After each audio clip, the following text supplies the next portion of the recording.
Now look, suppose I tell one he did there, but I did go and I see, or look, I's a Bajan, and I is shame. You hear white albina? no, some people hear that and they want to correct it, they want to grade it, they call it broken, uneducated, they call it lesser than. But let me tell one of something.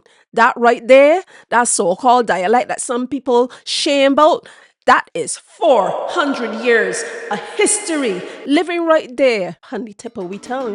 Hi, I'm Zana Monique and I'm the creator of Bajans Punny Net, and welcome to yet another episode of Let We Call It We BajStory. Now, what if I told you that the most important, powerful history book about Barbados has never been printed, that it doesn't sit on the UK National Archives or behind some university paywall or on a library shelf gathering dust? No. What if I told you that every single Bajan, wherever they are in the world right now, is carrying that history book with them in their mouth, in the way that they speak, in the way they say, he did there, and know exactly what it means. Today we're going to open that archive together, and I promise you that by the time we are done, you will never ever hear the Bajan dialect in the same way again. We have got a lot of ground to cover today. 3 pillars of history, a truth that colonial schools tried to bury, and something that I want to share with you about this community right here. So stay with me. Let me call it we BajStory. Now here's the thing. People hear a Bajan dialect and they start focusing on the words. But the real history, that deep history, is not in the words, you know. It's in the structure. Let me break this down for one. When we say he did there, meaning he is there, we're not making a grammatical error. We're using syntax structures that mirrors West African languages, especially the Igbo, especially the Nigerian pidgin. Our ancestors didn't abandon their grammar. They couldn't take their land. They couldn't even take their names, but they took their grammatical architecture and they wrapped it around the English vocabulary that they were forced to absorb. Think about what that means. When you say, I did go to his shop, you are not using incorrect past tense.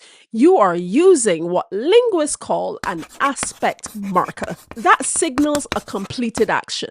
That is a West African grammatical feature preserved for 400 years in our speech. Our ancestors took the vocabulary that they were forced to learn and wrapped it around the grammatical bones of their home. That, my friends, was not by accident. That was not ignorance. It was survival and it was resistance. And every time we open our mouths and we speak, we are honoring that resistance, whether we know it or not. Now, I want you to hold on to that thought as we go into pillar number 2, because what I am about to tell you is going to completely change what you think about where the Bajan accent actually comes from. Check this one out. Let me talk about the R. You're confused? Well, listen to this one. Many of you, especially in the diaspora, have been told that Bajans sound a little Irish or a little West Country English. I certainly have heard that. You know that rolling R? That rhoticity that some people find so distinctive? Here's the thing. There is an actual reason for that, and it's probably not what you think. In the early 1600s, Barbados was a primary destination for indentured servants and political prisoners from the British Isles. They came with their language and their accent, their rhotic R, meaning they fully pronounced the R at the ends of words, just as it was written. Now, while England, over the next 200 years, gradually dropped that R, because they wanted to sound more posh and not as country or as ghetto as citizens, they moved towards what linguists called a non-rhotic accent, becoming what we now recognize as received pronunciation. Barbados stayed rhotic. We are a literal time capsule, and we preserved a version of English that the British themselves lost centuries ago. We are not mimicking anyone. We are the curators of a 400-year linguistic artifact. We kept what England forgot. And here's what makes that even more profound.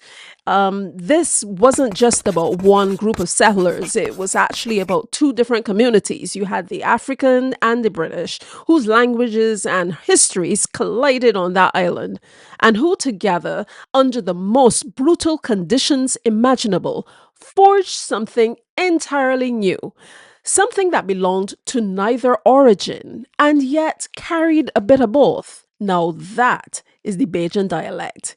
It is not a broken version of anything. It is a creation story, and don't forget to comment, like, and share, and do all the things that you know that you gotta do in order to make sure that everybody know about this one, because every share actually puts this history in front of people who really need to hear them. So yeah, let me carry on. Now, I need to talk about something that does not get discussed enough, because understanding why so many of us feel ashamed about our dialect, that shame didn't come from nowhere, you know. It was deliberately installed. You hear what I say just now? Let me repeat that. It was deliberately installed. From the late 19th century through most of the 20th century, the colonial education system of Barbados and across the Caribbean treated the dialect as a problem to be corrected. Teachers were instructed to penalize children for speaking it. Children were told that if they wanted to be taken seriously and get a job and be respectable, they had to speak the Queen's English or the King's English properly, fully, without any trace of where they came from. Think about what that does to a child, right? You go home and your grandmother speaks one way, and you go to school and you're punished for speaking that same way. The message is obviously clear.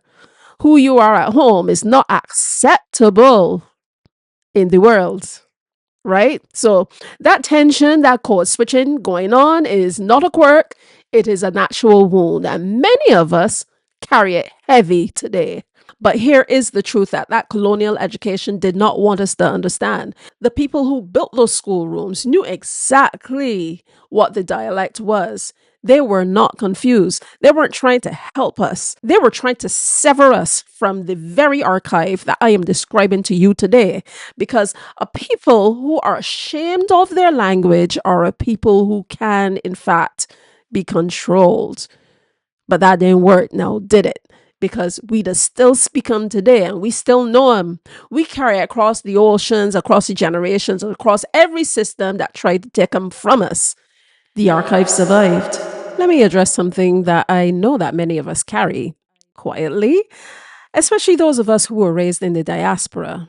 So, a quiet identity crisis around the way that we speak does go along, prevail in the wind and thing. Some of us have been told that our dialect is too much. And some of us have been told that our accent is also not enough.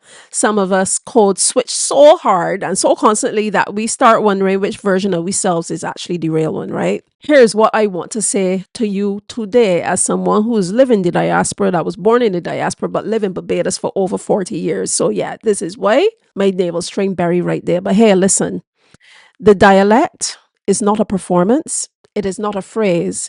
It is not something that needs to be corrected. It is our actual archive, and archives do not need to be fixed. They need to be protected. Protected. You hear what I tell Una? You can be born anywhere in the world, but if your bloodline traces back to the rock, if the soil of Barbados is woven into your history, then that dialect is yours. It belongs to you. No one gets to grade it, and no one should get to take it. It is how we recognize each other in a crowd. You know that is true. It is a tool of our community. It is a living proof that our ancestors refused, even under the most violent conditions imaginable, to let go of who they were. That, my friends, is the living archive. Is the living archive that lives inside of me, and it lives inside of you. Now, if this is the kind of history that moves you and you want to be a part of the community that grows even deeper in these conversations with research and context and dignity and all that there, so then our members only community right here, so on Bajans Net, was built exactly for this. A space away from the noise and away from all the detractors filters and people disrespecting and thing. Built for those who truly value the archive. The link is right here, so up on the screen. So go and tap them right now. You know what I'm telling you. Welcome in advance. The Bajan dialect survived the Middle Passage. You hear White Elwina? It survived centuries of colonial education that told our grandparents and our parents and some of us that it was inferior. It survived migration, it survived the diaspora, it survived every classroom, every employer, every well-meaning person who ever says, speak properly. And it is still here, so it is in the mouths of we elders, it is in the laughter of we children, it is in every WhatsApp voice note sent across the Atlantic at midnight when we just need to be near home. I tell you. So the next time that somebody tell one that the Bajan dialect is broken, I want you to remember what you have heard today. It is not broken and it never was. It is West African grammar wrapped up in English vocabulary. It is a 400-year-old rote R that England itself abandoned. It is the sound of a people who refuse, you hear White Elwina? Refused to be erased. Because we still there, we still here, and we ain't going nowhere. This here so is we story. It has always been we story, and I am honored, genuinely honored to be one of the people who gets to tell it. The research fact sheet for this episode right here so is linked in the description. So download it and share it, teach with them, carry it far right. And don't forget, come back like a share and do all the things that you know that you gotta do in order to tell your base story, you know. I'm important. We need to keep the story alive. And while you're doing that there, so don't forget to go and watch this video here so and I can talk to one in the next episode.